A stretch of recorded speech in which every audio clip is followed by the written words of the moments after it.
So this is another one of those WRRC seminar series, and then today we are delighted to have two speakers with us. And the theme for the day is rainwater catchment or rainwater harvesting.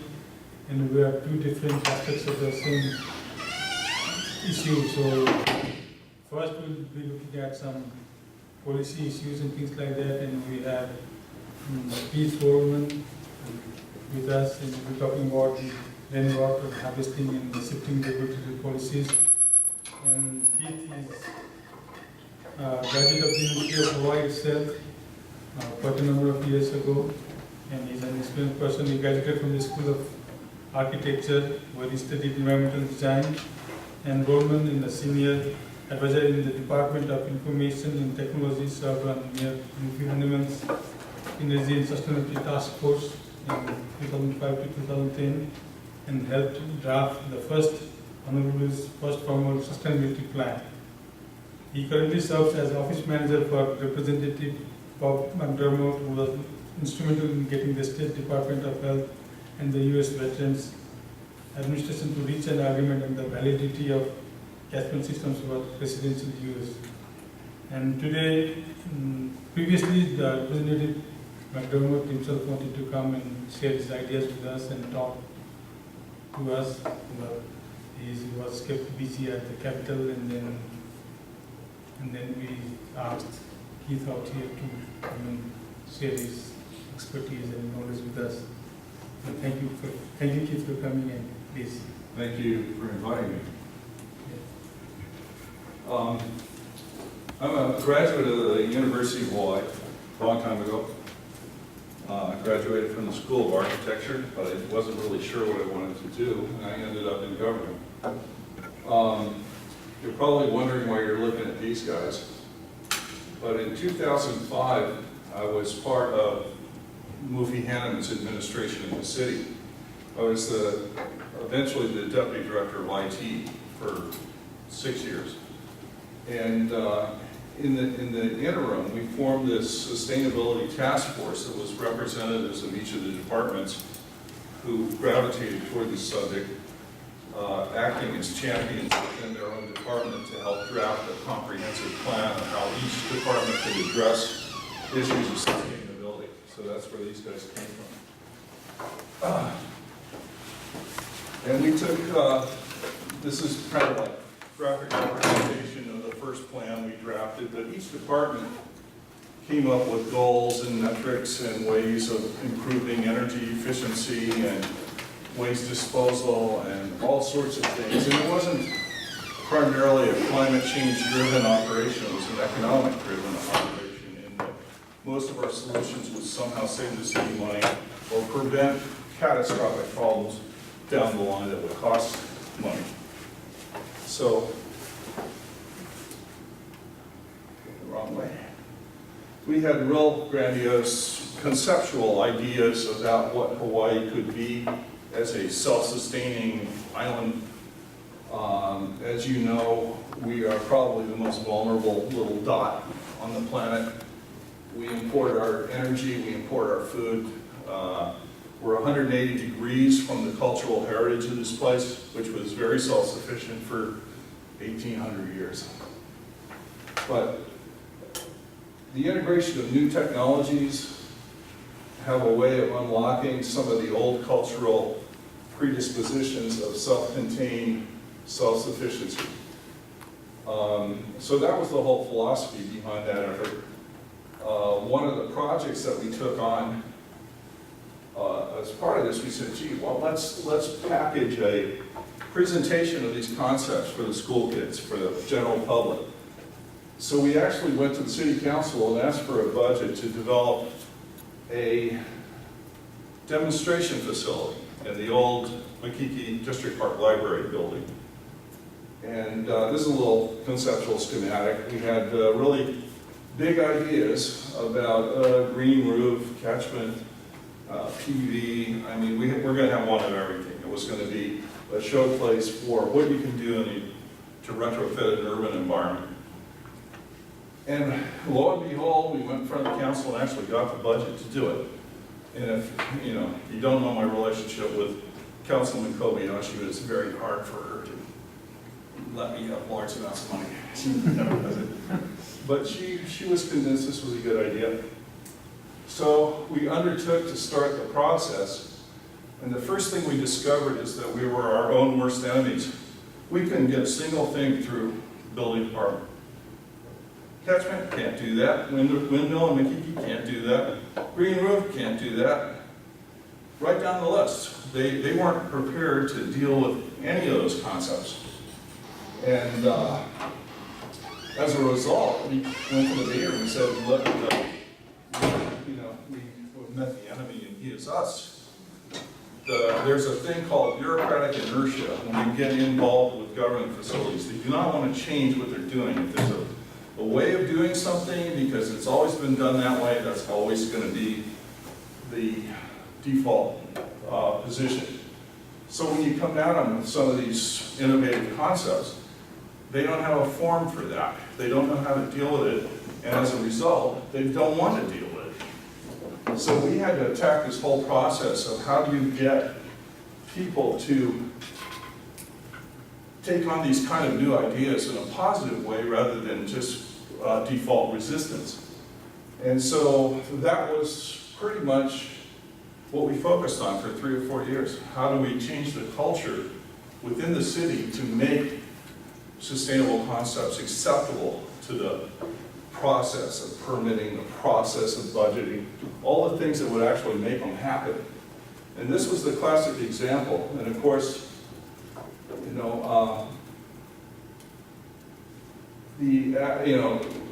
recycling of water, the rainwater harvesting thing was always an integral part of the model. In fact, it was the heart of the model, because on an island, screwing up your water system will kill you faster than anything else. And so water was always the key factor in the model as we developed it. And we had the catchment system here. We came off this parapet roof here. That would be a little demonstration garden area. This thing was a really good concept. We had high hopes for it. But instead of building it, we ended up building a governmental acceptance program. So let's shift gears and talk about rainwater. I want to talk about 2 things, because government involves itself in the regulatory process with this subject in two ways. Historically, I'll figure it out eventually. Everybody knows how rain works, right? Water is, we got all the water we're ever going to have. Humans don't make water, humans don't destroy water, humans use water, but the cycle is unstoppable. The water evaporates, comes back down, goes underground, drains off into the oceans, goes back up, and it's a cycle that's perpetual. Yes, there are hiccups in it, yes, there are variations in it, but essentially, that's the way it's worked from day one. Government sticks its nose in 2 areas. One is who owns it, and is it safe? They have these 2 hats they wear. And in different jurisdictions, one of these things will take precedence over the other. But it all boils down to whose water is it, and is, government doing its duty to protect you from yourself, and it's so that you're drinking pure water. In the area of water rights, it's useful to look at Western water right law because it's based on a 150-year-old concept that rivers, lakes, aquifers, and wells are where the water is, and that's what has to be regulated. And so when you look at a state like Colorado, which is one of 2 states in the United States that's unique in that all of its surface water leaves. It goes somewhere else, which means the 7 surrounding states and the states beyond them that these rivers reach, and countries beyond them, I think you can see the beginning of the Rio Grande there at the bottom, all have water rights to that water too, which means for 150 years they have that figured out, that on the basis of this surface water moving out of the state, all that water has been divvied up. And that includes when it falls on your roof, it's already somebody else's water. In the state of Colorado, Utah, most western states, for 150 years, prohibited something as simple as that, because you were interrupting the flow of water. That drop of water that landed on your roof belonged to 14 other jurisdictions by law. So the whole concept of water rights involved rain too. So you couldn't do that. That was hoarding. That's not your water. That's a pretty humble catchment system, I think. So what's changing? You know, we're talking about the shifting regulatory policy. We're talking about a 100-year-plus law that's changing. Because in the Colorado legislature, people from the university went to them and said, just thought you ought to know that your whole 100-year policy on water rights is based on BS. Because the water that rains doesn't end up in the river. It ends up in the ground, transpired back into the atmosphere. So you're basing 100% of your law on 3% of the reality. 3% of the water that falls actually gets into the river in the first place. So they went, oh, I guess we'll have to change the law then. After 150 years, Colorado is finally changing the laws so that essentially surface storage of catchment and a water well are the same thing now, as far as Colorado law goes. If you have the water rights to the property, you have the right to do that too, because logically it's the same thing. It's you're intervening in the middle of this natural cycle and you're holding onto a little bit of supply of it, but eventually it's going to get back into the cycle. There's nothing you can do unless you want to keep it in that tank for 1,000 years, which is not likely to happen. It's going to end up in the plants, it's going to end up in the ground again, or it's going to end up evaporated, in which case you just borrowed it as it went by. And so the concept of the analogy of the well, aquifer, and the catchment system now became the same thing. And the other states are slow, and Utah's still a little more. But they're figuring it out. So that's a good example of how the regulatory process changes in the ownership of water.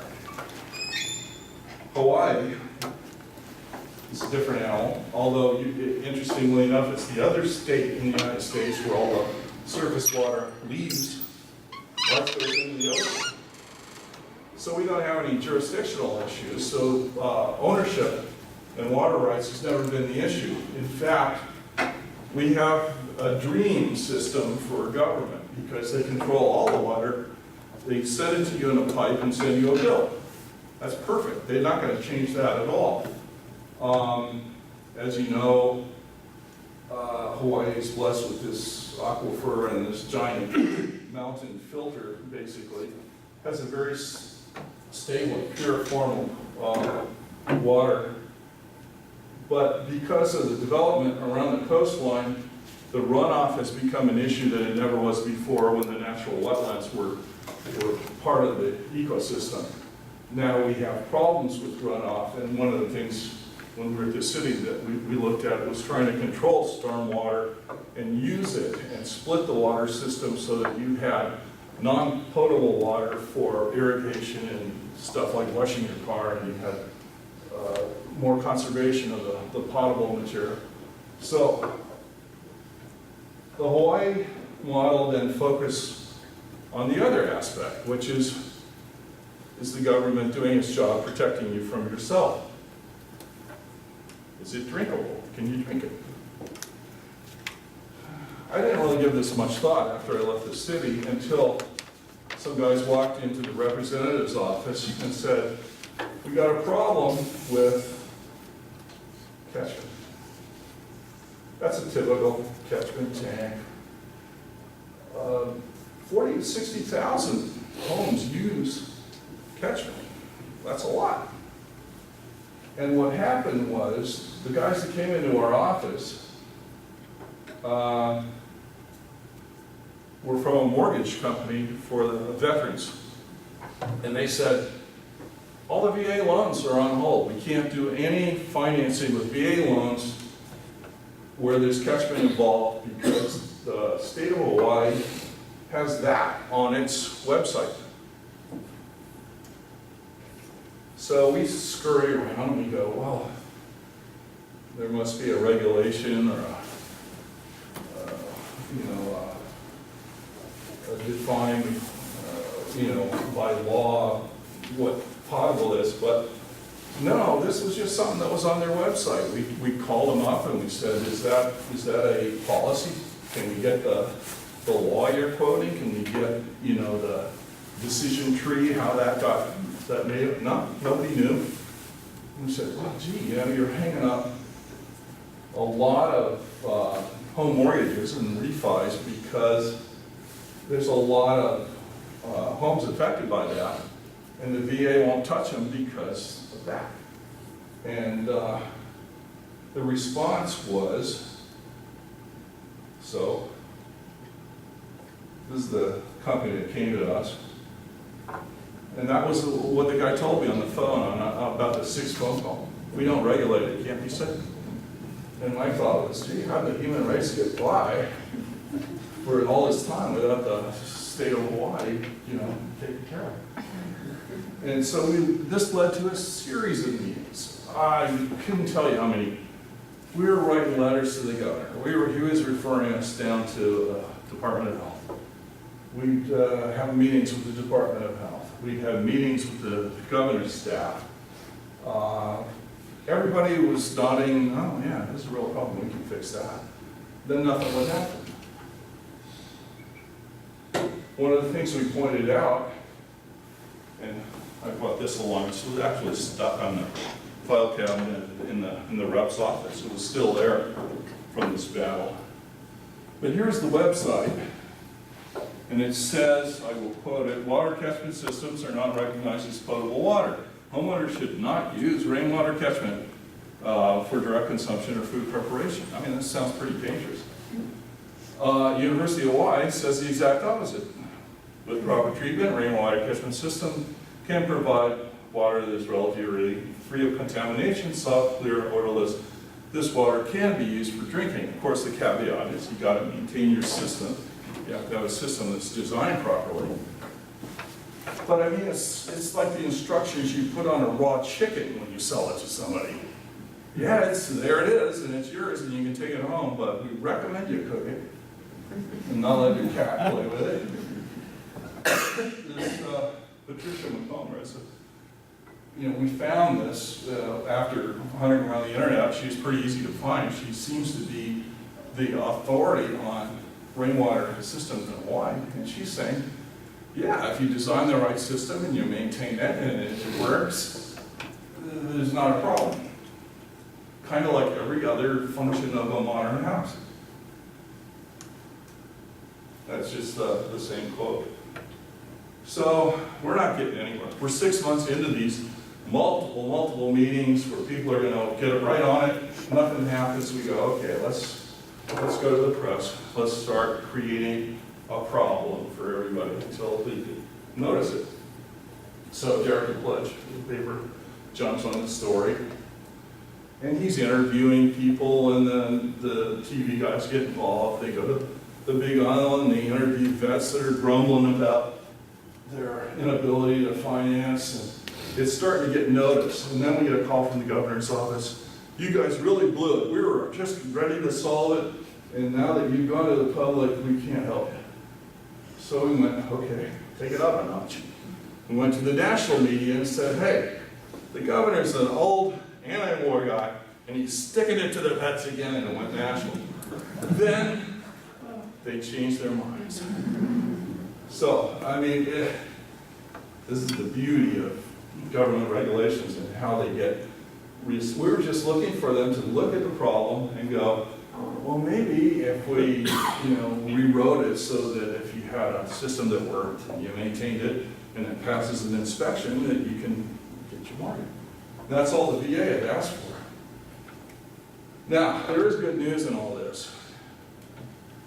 In the middle of all this, this guy from ARCSA which is the beginnings of a national professional accredited rainwater harvesting profession, came down to Hawaii in the building next to us here and had a 3-day seminar that was part of the accrediting process to get a professional license to design these things. And it turned out he was a disciple of Macomber. The whole thing started in Hawaii and come full circle. We were the experts. And the good news is, I talked to my boss, I said, you know, we're really deep in this thing now. We better learn best practices and what we're really talking about, or we're going to get slammed. So they sent me to this thing, and lo and behold, there were all the guys from the Department of Health and the Department of Water Supply. So the good news is, everybody had come to the same conclusion. Let's figure out what the hell we're talking about before we fight over the policy, whether it exists or will exist. Let's base it on facts. And now, if you go to their website, instead of that damning phrase about how you can't use it, no way, no how, there are helpful hints on how to do it properly, which is the end result of all of this, which took 9 months, which isn't bad in government time. So that is my 20-minute spiel, and I wanted to leave as much time for questions as possible. And feel free to ask me anything you want. Not all at once now. Can they do that in California?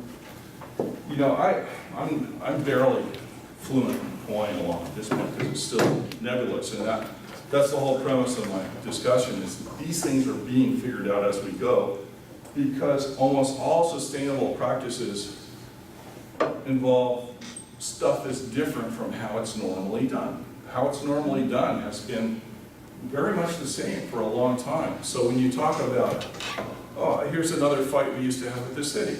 Hotel wants to put vertical windmills. Oh no, you can't have vertical windmills because they chop up birds. No, they can see the vertical ones. They have trouble with these. And you know, there was just this massive unawareness of the actual facts, and that's why I'm pointing to this ARCSA exercise as an example of how you sort it out. You get all the players to look at the best practices, the most current science, the best engineering, what's really there, you know, get the facts. And then they stop fighting. They kind of go, yeah, there is a way forward after all. Yes, ma'am? This is great. With what you just said, how does it relate to the rest of the sustainability plan? So you've got the big model. Is there motion on that now? Unfortunately, when Hannemann left office, that whole task force dissolved. And it was very carefully put together because the previous administration had a sustainability guru who it turned out didn't really know much about sustainability.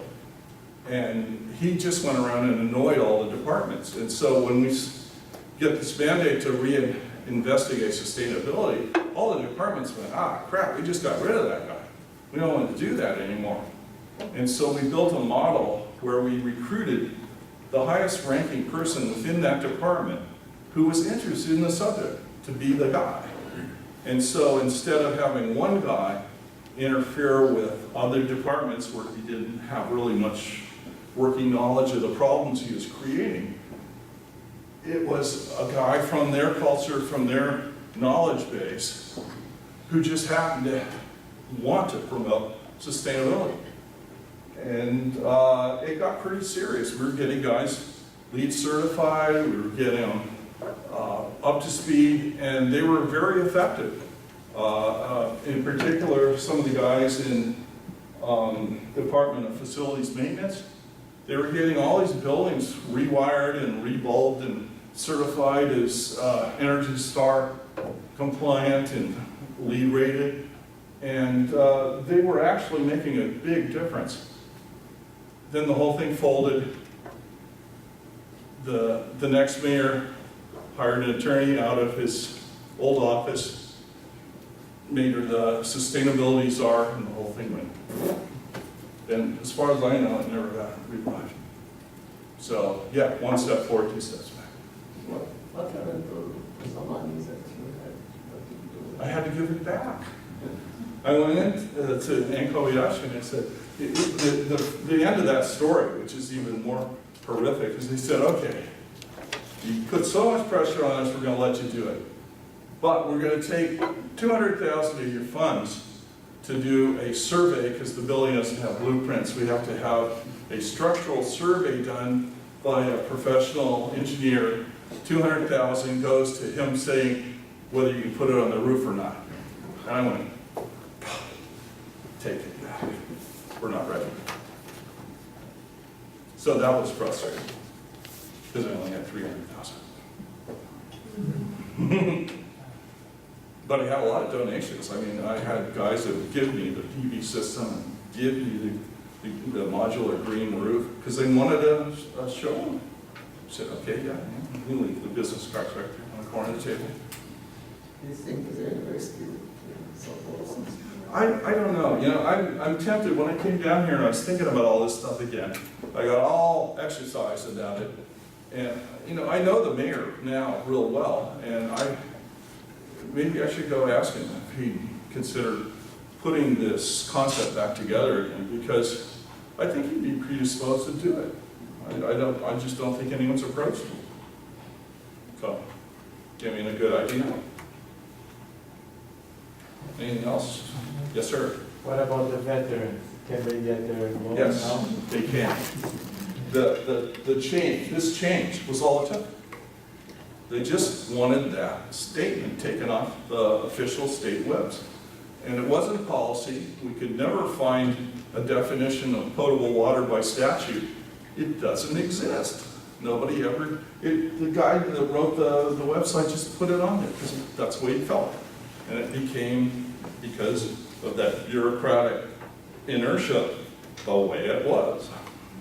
That's the way it was. Now it's this way. And yeah, but it actually affected a lot of the vets. You know, you go, okay, there's 60,000 potential homes. A lot of them are owned by vets already. They couldn't get refi. And we ended up figuring out that there was 4,500 individuals who were paralyzed, actually in mid-transaction and couldn't get off the dime. A lot of people. But yes, they can do it now. Everything's good again. Right, right. I think that would be, we should thank you for it. Thank you for letting me vent. I've been carrying that around for a long time. I hope this activity would provide some collaboration between other people, and then we could get something going on the sustainability group thing. Yeah. So our next speaker is Dr. Susan Jarvis. She is the chair of the PV pharmacy program at UH Hilo, and she's a biology expert by profession. She did a PhD in biology and things related to genetics and things like that. And she is not really a water quality expert or anything like that, but she has shown her interest to delve into the problems of rainwater harvesting, some of the financial aspects of it.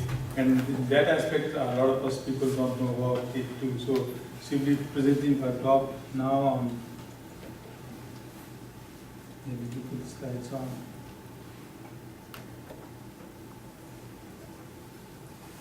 So this might seem a bit technical compared to the previous presentation. So the potential for rainwater catchment as a source of human infection by angio, blah, blah, blah. That's pretty hard for me to pronounce. And Dr. Jaravi is